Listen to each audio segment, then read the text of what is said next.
Merci pour vous rester ici pour le séminaire. Je voudrais bien de faire le séminaire en français, mais je crois que je ne serai pas capable de le faire pendant une heure. Donc, on va changer tout l'anglais, à l'anglais. Donc, sorry. It's a pleasure to be here. Actually, it's my honor to be here in this prestigious center institution. I never heard of having the chance to give a seminar here, so I thank really Jean-François for giving me this opportunity.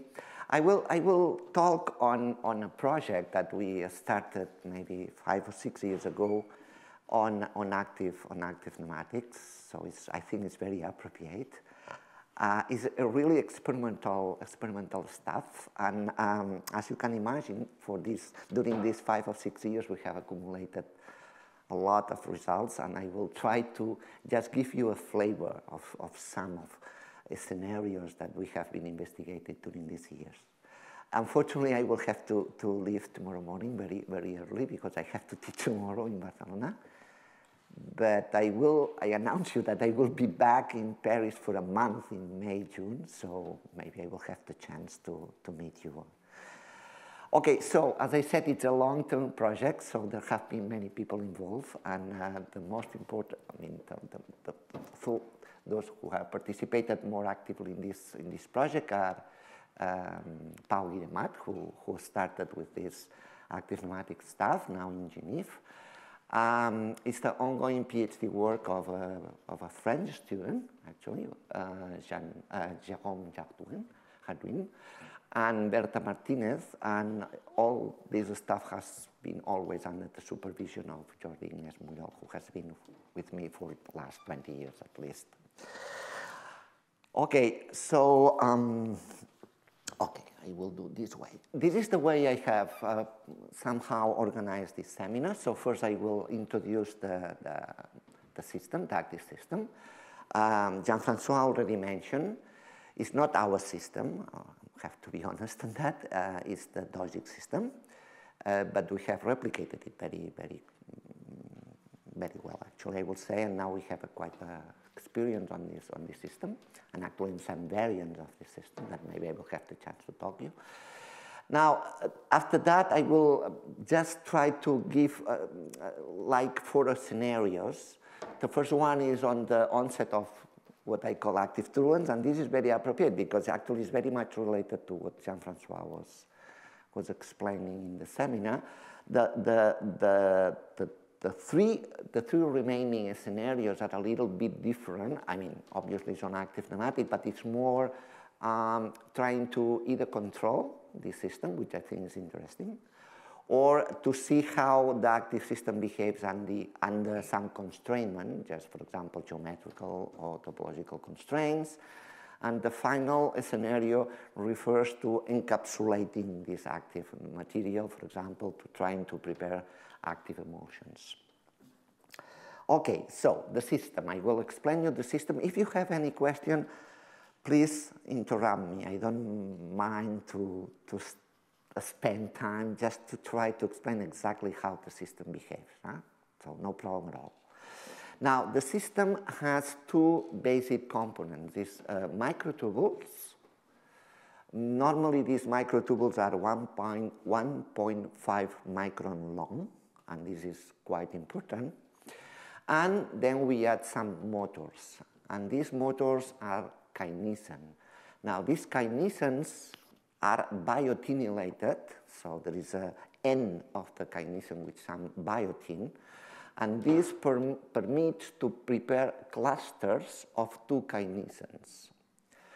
Now, there is a third component which turns out to be very important, and this third component is a depleting agent, which is PEG, polyethylene glycol, which makes these microtubules to bundle together. And in this way, the kinesin motor can work more efficiently. And obviously, there is a fuel, which is ATP. Okay? By the way, this ATP is regenerated in such a way that your experiments can last for some time. Otherwise, you will exhaust the ATP very fast. Now, what happens is that these microtubules bundle, as you can see there, and then you see this, this is a very schematic view actually, but then these kinesins, which are clustered by this streptavidin, these kinesins, then they are bound to two of these microtubules, okay? Now, this is the original reference to the paper by Dogic, and this is what happens when you prepare it. Now, these microtubules have some polarity. This is very important. And the kinesin motors, they go, they move, they walk towards the plus N of the microtubules. Now, if you imagine that all the microtubules in a bundle are polarity sorted, then there is no internal shear in the system. But this is very unlikely. So most often you have bundles which contains microtubules which are polarity unsorted. And in this case, the kinesins, when they move along these microtubules, they exert some internal shear. So the way you can imagine the system is that the system is permanently struggling to get these bundles polarity sorted. But in doing that, these microtubules, these bundles of microtubules, they extend, they bend, they buckle, they fracture, they recombine, and they give rise to an active gel. This is preparing water, okay? It's very, let's say, it's quite simple, let's say. It's a water preparation of this active gel. Now, the system, as you will see here, is a image because some of these microtubules are, some of the tubulins that make these microtubules are level with some fluorescence tag. And what you see here is exactly the image, the fluorescence image of this active gel.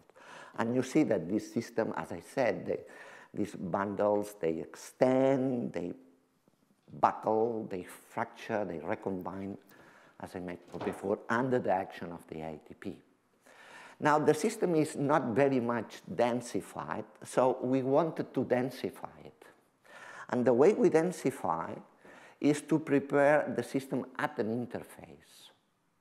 So when you have this active gel in water, you put there, you prepare an interface, not with air, but with some oil. In principle, you put some oil, inorganic oil, and then this interface is stabilized with a surfactant, a PEG surfactant, and then when you get is a depletion of the active material towards the interface. Okay? And what you have there is an active nematics, okay? Which is essentially what you do here. By the way, this is the difference with the Dogic system. The Dogic system normally works with a closed cell. In our case, we prefer to work with open cells. So it's a hole in a PDMS block, and then you put the active gel there, and then you prepare the interface, you put the oil on top of that, and you slowly get the active nematic depleted towards the interface. And everything what I will show you is in 2 dimensions, okay? This is active material in 2 dimensions. Now, this is what you get. It's exact, yeah, please. You insisted that the length of the microtubule is 1.5 microns. So why is it important? Because if it is very short, probably it's very stiff. And if it is very long, then probably this coherence that you see here is lost somehow. They bundle anywhere, right? Yeah. So if you have a mixture, I mean, would that change anything if you would have a very polydispersed? Actually, to be honest, we haven't changed very much the size of the microtubules. Actually, the size of the microtubules is regulated because we put some chemical component to regulate. But sometimes that we don't put it, so then maybe you have polymerization or something of this or you can have some polydispersivity, then we don't see We don't see the active nematics. So I tend to think that it's quite crucial to work under these conditions, as far as I know. Is it taxol stabilized? Exactly. Exactly. This is the way we stabilize, taxol stabilization. Exactly. That's the point. Okay, so this is the active nematic. As Jean-François was mentioning, it's nematic because you see some order here of these bundles. What you see here are the bundles, not the microtubules, obviously. And also you can see the defects. I mean, Jean-François was mentioning these defects. And here there is a reconstruction of the orientational field of this system, and you see really these defects. These are the +1/2, and here there is a -1/2 here. As he mentioned, I will not go into the details of that. I mean, he already mentioned, but essentially you have to remember that here defects are not the defects in the usual way defects are mentioned in the liquid crystal literature. I mean, here I will be honest. I will not say that these defects correspond to singularities in the orientational field, but as you can see, they correspond more to regions depleted of microtubules. And this is the way I understand defects here, not as singularities, but as depleting regions of microtubules, okay? Now, by the way, this is again the nice characterization of these defects, +1/2, -1/2. As Jean-François mentioned, there is a steady state distribution of these defects. So these defects are continuously being created and annihilated by pairs. And in principle, there is a stationary population of these defects in the system. Now, one thing that Jean-François was mentioning was this paper by Luca Giomi, that in that paper there was an attempt to characterize this state. And Jean-François mentioned that based on these Okubo-Bies, he didn't give you the expression of these Okubo-Bies, but here you can see these Okubo-Bies. And what we have done is exactly what Luca Giomi was doing in the paper. So just computing the histogram of these vortices. So we classified the vortices in terms of their size. And as Luca Giomi predicted, there is an exponential distribution, which is essentially given here, the number of vortices in terms of the area. And actually, as also Jean-François was mentioning, this exponential distribution defines a characteristic length scale, which is called active length scale. And it is given in terms of the ratio between the elasticity, the stiffness of the material, and the activity parameter. He used C delta mu, and we use alpha here, but it's exactly the same. By the way, I have to say something. It's not crucial because Jean-François already mentioned that the system is extensile. Okay, it's not contractile; it's extensile. So it exerts stress this way. Now, this is the first result. So we have confirmed this exponential distribution of vortices. Okay. Yeah, please. So we see the defects very well, but the vortices? Well, the vortices you can see here actually. This is actually the way we. Let me see. This is actually the way. This is the active nematic, let's say. This is the Okubo-Bies.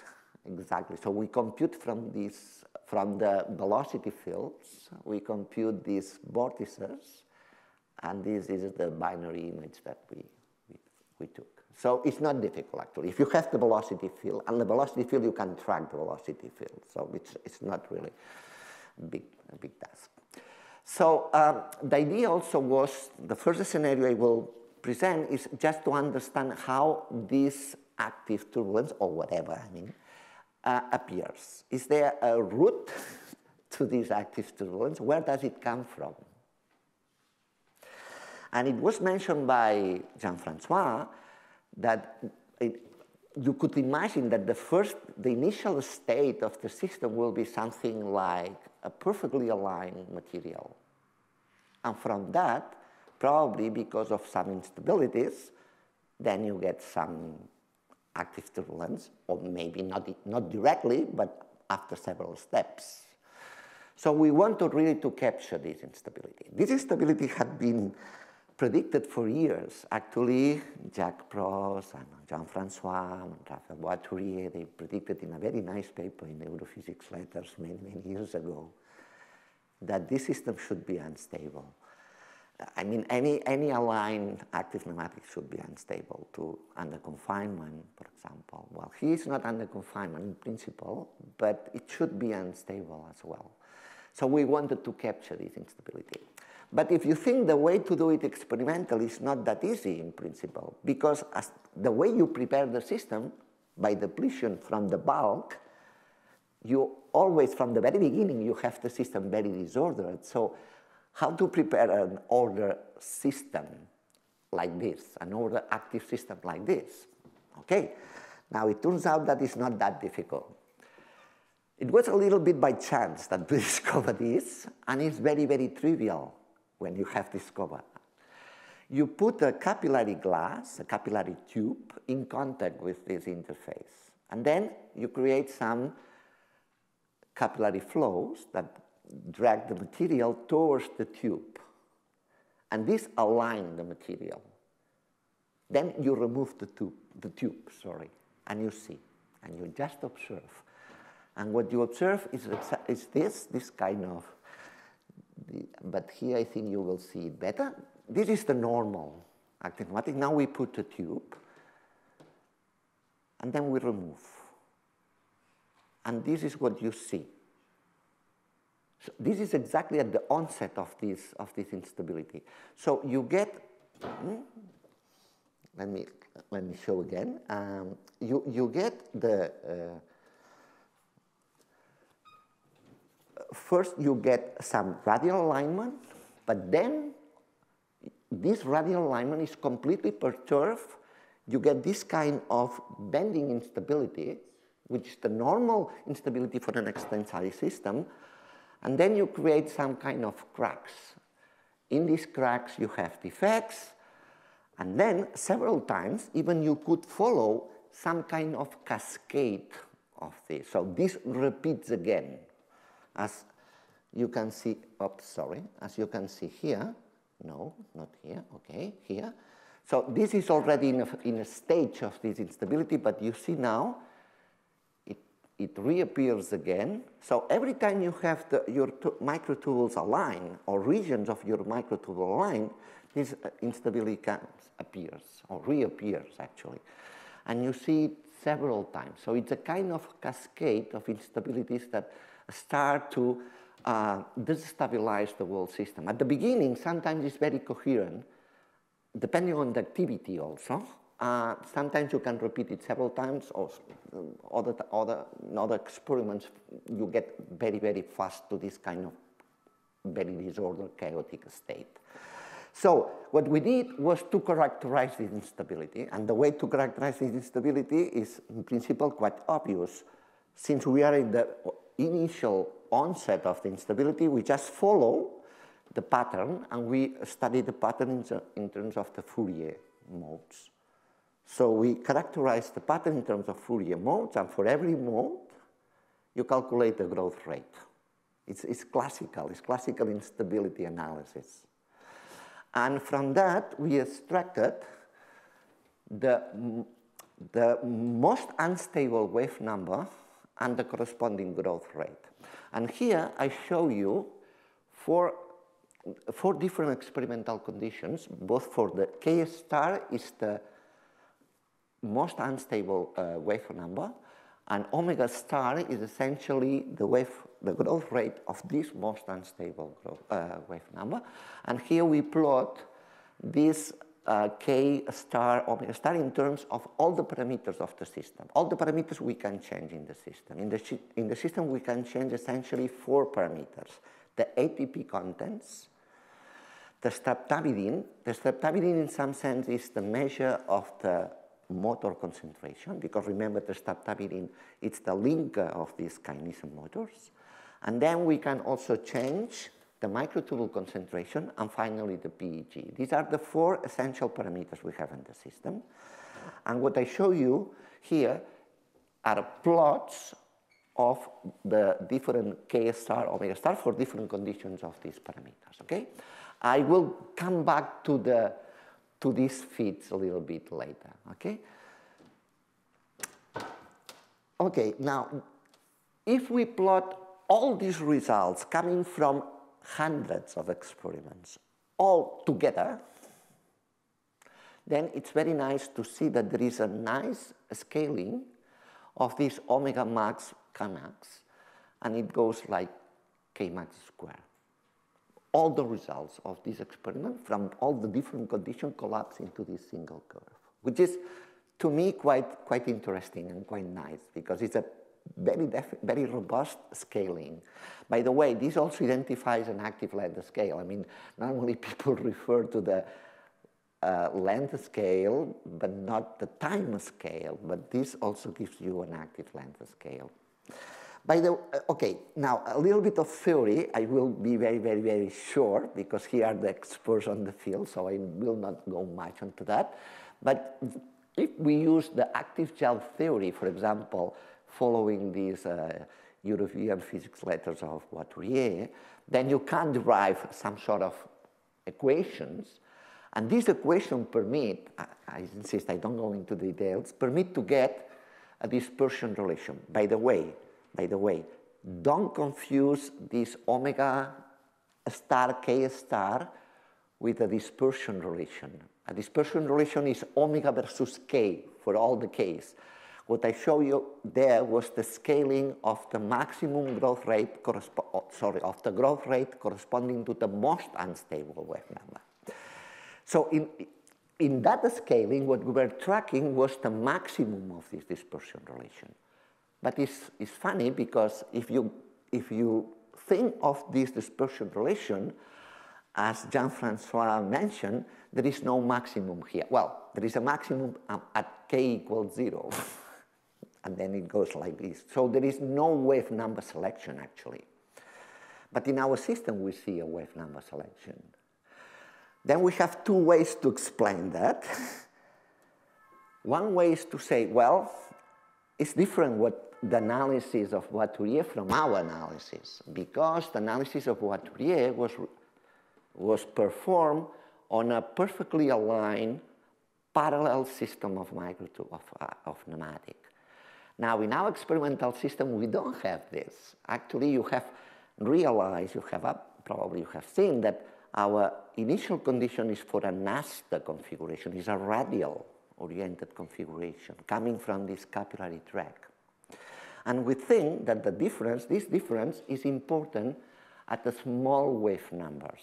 At large wave numbers, for a small length scale, it doesn't matter the curvature introduced by this ASTA configuration, but for large length scales, or for a small K numbers, wave numbers, probably this matters. And we propose a conjecture saying that there should be a maximum, and this maximum should be related to Kc. Kc is the, as Jean-François was explaining, was the K, the maximum wave number where you still have omega positive. So the crossing of this dispersion relation with the excess. And that was our conjecture, should be a geometric factor relating both. But it turns out that there is also another fact that here is not considered in the original paper by Voiturier. And in our system, it turns out to be very important. And this effect is the fact that you have our active pneumatic in contact with the oil. So there is viscous damping from this oil. I mean, you have to remember, our active pneumatic is at the interface of 2 fluids, water and oil. And then we went to the literature, and we found a paper by Marc Shelley, and actually taking into account this viscous damping, then they predict that the dispersion relation is essentially K minus BK squared. The B is exactly the same B that we got from this Voiturier but here there is another term here. And this dispersion relation gives a wave number selection. And actually it turns out that if we make the calculation, which is very easy, the maximum of this dispersion relation is again related to this Kc as we propose there, but with a factor which is 1/2. So this numerical factor that we somehow conjecture coming from this radial alignment maybe could be explained in terms of this viscous damping. Now, in any case, what is interesting to see is that this K star, which is this wave number, the dominant wave number, the instability, is given, as you probably could imagine, in terms of the inverse of this active length scale. And if we think, if we believe this, then you can explain these scalings. Because then you can say, for example, okay, Kmax goes like alpha 1/2 versus K. Now, alpha is the parameter of activity, and we know that it's related to the concentration of ATP. And we know that it's related in terms of the Michaelis-Menten relation, or at least we think that a way to relate the activity alpha, this parameter alpha with the activity, with the ATP is in this way. Now, if we use this scaling, then you get that fit there. The continuous, this curve here. The same you can do with the streptavidin. It is known that the velocity of the motors go like proportional to the streptavidin. Now, this velocity is known to go with alpha 1/2. So then Kmax should go with velocity or should go with the streptavidin. So these relationships, this linear scaling should apply, let's say, and that's what we see. The same we could, more or less, we could argue with the microtubules. With the case of microtubules, probably, that's our conjecture, they go, increasing the microtubules, probably you get your material stiffer, so the elastic constant should increase. This makes Kmax -1 proportional to K 1/2, and this is exactly what is plotted here. And this for omega. For PEG is a little bit more complex. The behavior is a little bit more complex. You see that when you increase PEG, the system tends to be like more active, in a sense, up to some point, and then it goes back somehow. And this is something we don't understand very much. What is the role of the PEG in these terms? But the take-home message will be that this famous active length scale that appears everywhere, actually it is imprinted from the very beginning. So just when you destabilize your active nematic, you already have there imprinted this active length scale from the very beginning, at least for this system. I don't know for other active systems or other conditions, but at least for this active nematic prepared this way seems to this active length scale, this characteristic length scale seems to come from the very beginning of the instability. And I think this is a nice result. Okay, now let me go to the second scenario. Response to viscous coupling. I mentioned before that you have to keep in mind that your active nematic is in contact with oil. Now, the first thing you can see is whether this oil has some effect on the active nematic, okay? And it's very easy then. You change the viscosity of the oil, and you look at what happens. And what happens is that, indeed, the system changes quite a bit.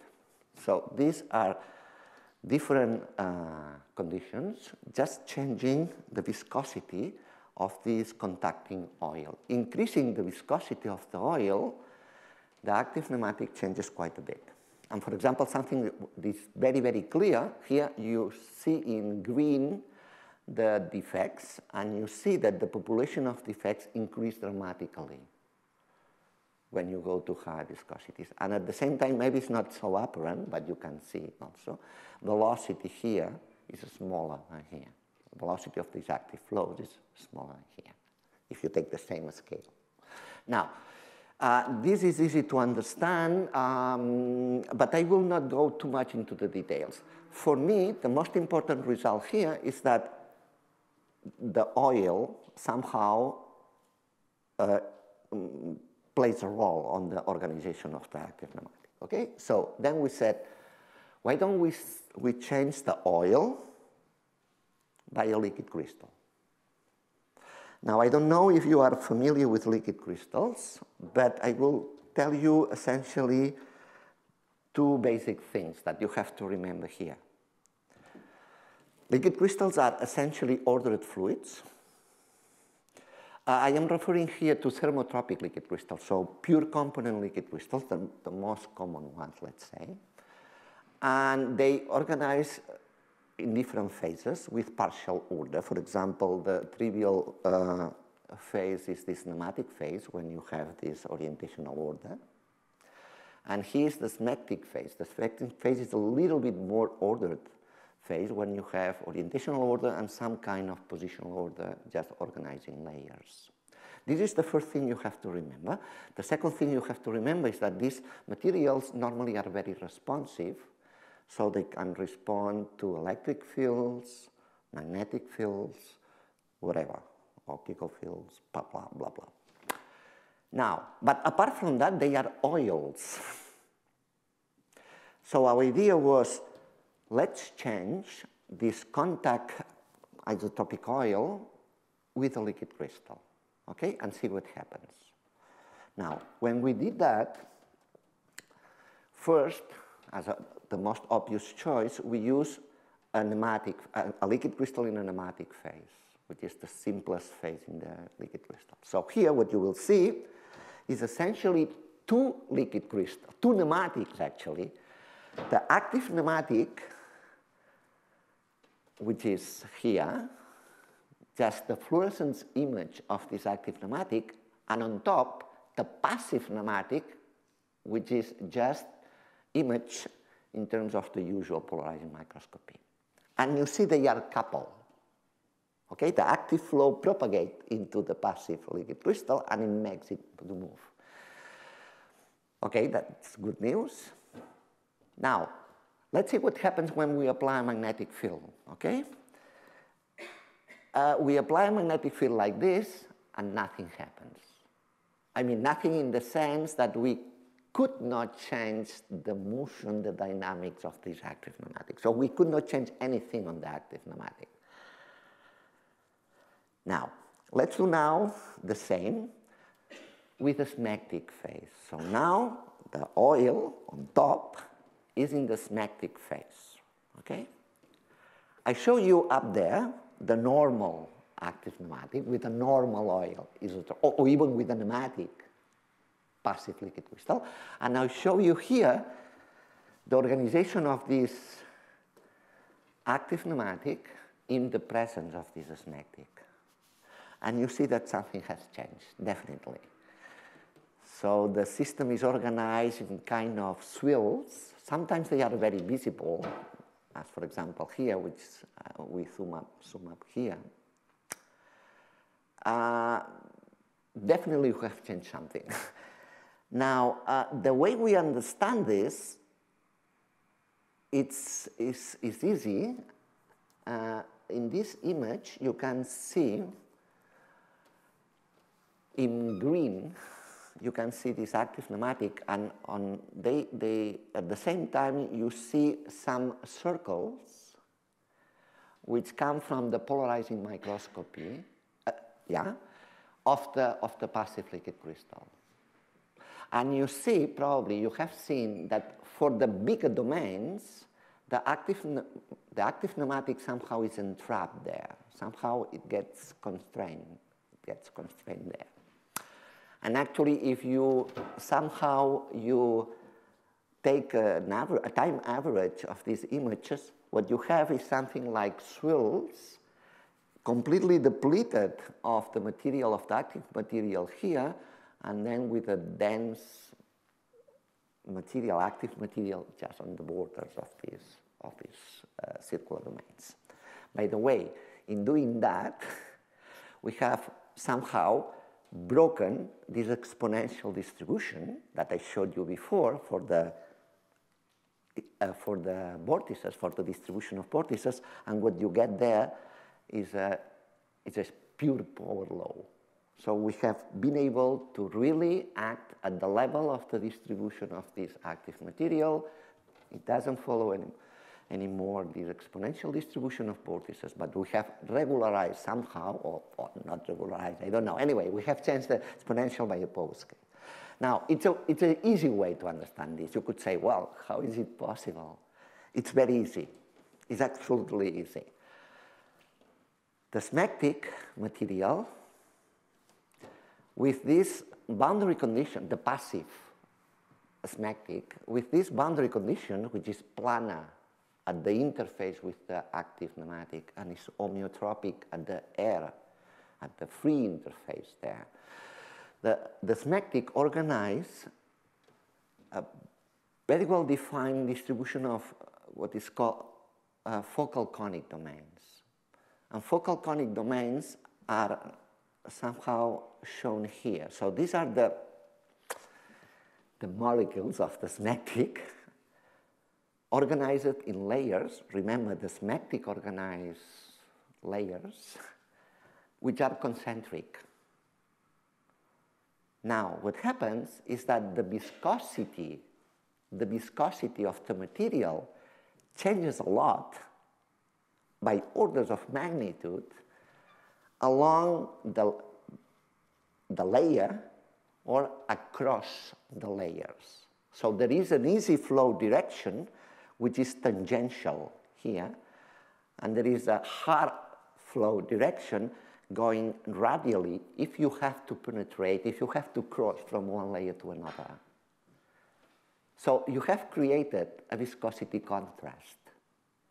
And then the active nematic responds to that very easily. It follows the easy flow directions. So could you check if there is a Polonius packing? Exactly. This is a Polonian. This is a Polonian. The power law. Exactly. This is a Polonian. Perfect. That's right. That's an Apollonian distribution of the focal conic. So now the active material is organized in this Apollonian power law. So this is essentially what I mentioned. Easy flow direction, nothing else. The active material follows the easy way. By the way, I cannot resist to show you this image. This image, I think, is really spectacular. You see this entrainment, but from time to time, you see some episodes when you destabilize the system. But to me, this is nothing different from what I showed you before. When you have the active material just well aligned, it cannot be, actually. It must develop this instability, and this is, again, I think, a feature of this instability, which is primary instability of the material. From time to time, very periodically, by the way, you get this instability of this material, but then it is reconstituted and it goes again like this. And now we will show you, I think, what is the most interesting video. I beg your pardon because maybe some of you already have seen it, but you know, I cannot resist. Now we will do the same, but now the smectic will be under a magnetic field. Remember, I mentioned these materials, these passive liquid crystals are very responsive. This material in particular has a positive dielectric anisotropy, magnetic anisotropy. So it goes parallel to the magnetic field, okay? So look at the video. This is the active nematic in the presence of the smectic, just what I showed you before.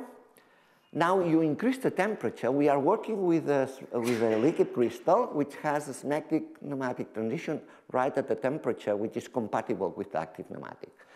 Now we go to the nematic, so we increase the temperature, and you regain, let's say, the normal active nematic textures that we have seen even for the isotropic oil, and then we apply a magnetic field in this direction, and we freeze the temperature. So we go back to the smectic, and what you see is this, which is, to me, is the first really demonstration that you can really steer, you can really guide the active flows because you have organized this in perfect lanes. To me, it was impressive. By the way, I have to tell you, the first time I have seen this video, I was in Paris, and they sent me this video, and I said, oh my God, this is incredible. And it was exactly here in Paris. Maybe 3-4 years ago, I don't remember. Anyway, this is again, well, this is more or less again the same. You take the average of these images, and you see that the material is organized in bands. These bands, they have this material quite well organized, and then you have these cracks. And these cracks here are the roads for the defects. So the defects, the plus 1/2 defect and minus 1/2 defect, they move along these lines, okay? There are many things here which are interesting, but I will not go into too much into details. Again, the explanation is exactly the same as before, exactly the same. When you have a schematic under the magnetic field, that you organize what is called a bookshelf geometry, now planar-planar interface. And what you have now are the molecules like this, which are parallel to the magnetic field, as I mentioned. So now again, the easy flow direction is perpendicular to the magnetic field. And this is exactly what you see. You see the organization of the flows. You see here the magnetic field and the easy flow direction along these bands, along these cracks, let's say. Okay, so far so good. How much time do I have? 15 minutes? Okay, I will go a little bit faster now in these two remain. Yeah, please. When you do that on the nematic molle, you have no lamella, as you would have expected, but still you have an anisotropy of the orientation. But that's not enough to Exactly. guide the... Exactly. That's the point. That's the point. That's exactly. In the nematic also you have a viscosity contrast, but probably it's very small and you don't order really the nematic in such a way that you can really profit from this viscosity contrast. In the schematic, you order in a way that the parallel and perpendicular direction have a very high viscosity contrast. That's the point. Well, it's not a viscosity contrast. In one direction you have an elastic modulus, in the other direction you have a viscosity. So it's and so since you have an elastic modulus, this means there is a friction. Yeah. So in one direction you have a friction, in the other direction you have viscosity. So that's much more than Maybe it's a friction versus viscosity. But in any case, there is a direction where the flow is easy and a direction. We tend to think in terms of viscosity contrast, but we could discuss. Then there is a length scale. okay, let's discuss it later. Now, something that we are doing now in collaboration with people in Paris, actually in SPCI with Teresa, is the question of putting this active nematic under geometric confinement. And they are very good here, so many thanks, Teresa, for these nice things you prepare here. So you can prepare whatever you want, actually. You can prepare mask with whatever geometry you want. And then you can put your active nematic there and see what happens. So it's another way to confine, to constrain, no? Different from the previous one was a kind of soft confinement somehow. Now here it's kind of more hard confinement. Now we have prepared different geometries, different things. I will go a little bit fast into that. If somebody is interested, I can tell you everything. First thing to do is just to play with channels, okay? That's the simplest geometry, and then change the width of the channels, and we have already seen something. So essentially what we see is that when you decrease the width of the channel, you go from this kind of very disordered flows to more organized flows, as for example, here I will show you videos of this. This regime here is a regime we call disclination dancing disciplination regime, because it's a very well organized, you will see, very well organized flow of the defects. And going down to even a smaller width, then you have a situation of shear flow, which is something, as far as I understand, it was not predicted for this system. It was predicted for cells, but not for these kind of systems. Now I show you the way we organize these, we organize these regimes. Actually, the important parameter here is not the active length scale. So the active length scale somehow now plays a minor role when you really confine your system. And it turns out that the important quantity is this lambda versus omega. Omega is the width of the channel. Lambda is the distance between defects in this particular situation when you confine the active pneumatic.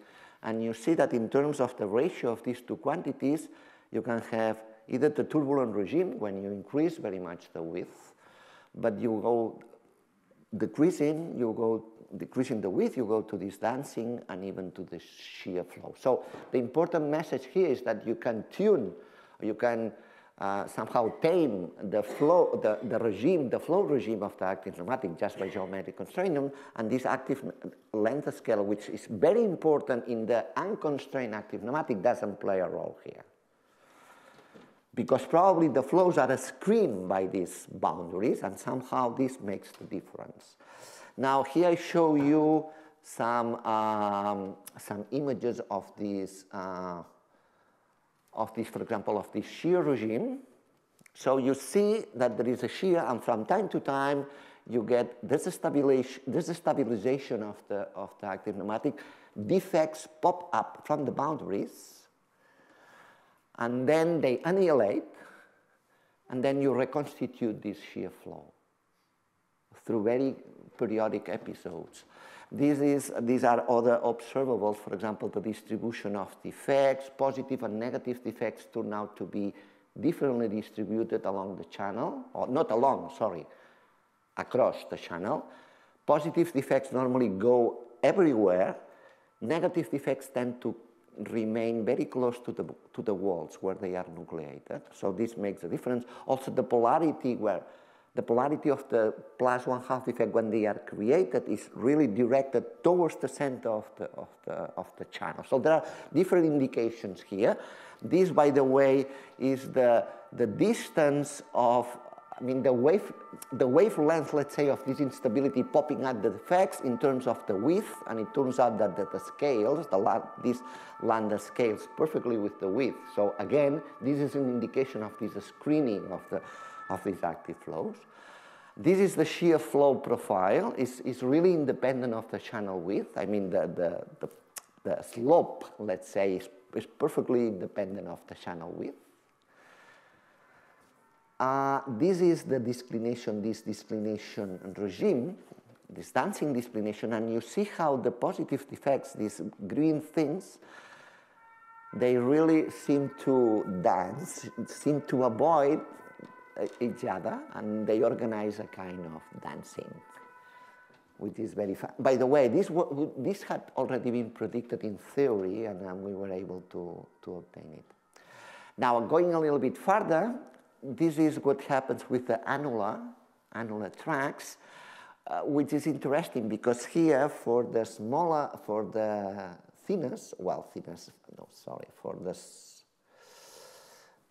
annuli with the smallest width, you can see, I hope you can see directed flow. I mean, before in the channel you didn't have directed flow. You have flow like this, but here you can have really directed flow. If you increase the width, then you get, as you expect, you get this kind of more disordered, no mean flow. Now, this is something we are now trying to summarize and to prepare a paper for that. We will see. We can do other things. You can, for example, play a little bit with this kind of more complex topologies. For example, this is what we call a figure 8. The idea here is to try to stabilize the defects. Probably well, I don't know if you see it, but here you have two defects which are pretty much there. I mean, you really keep them control at definite positions. But also you can look, for example, at the synchronization of the flows up there and the top and the bottom, and you can also play quite a bit with this.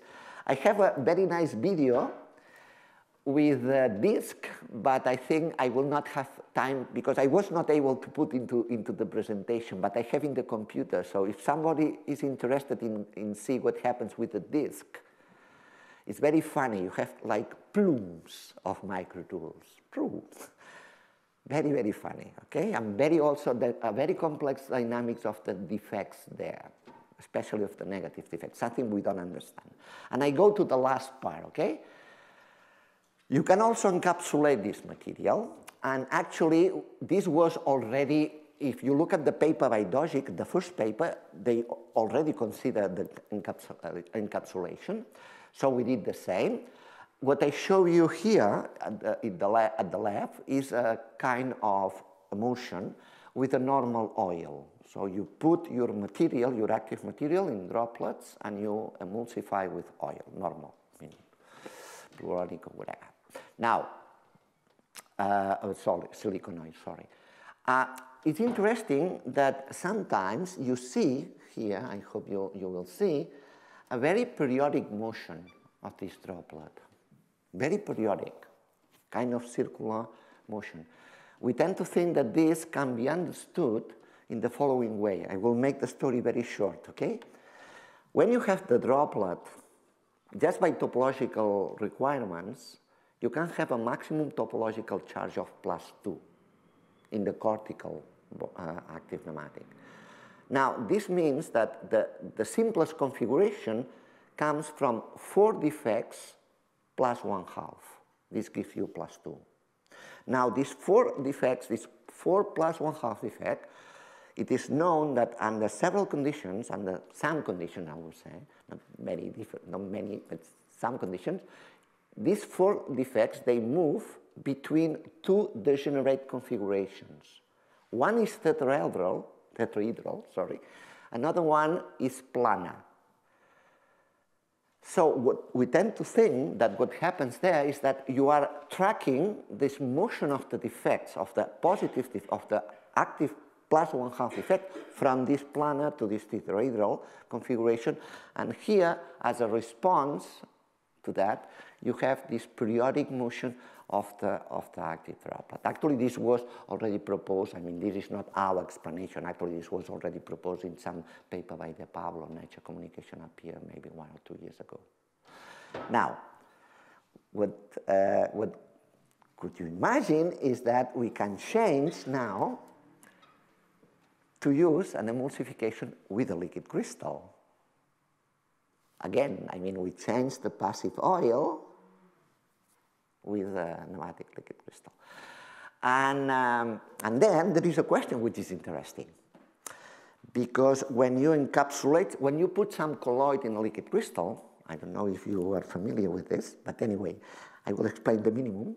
You create some defects around the inclusion.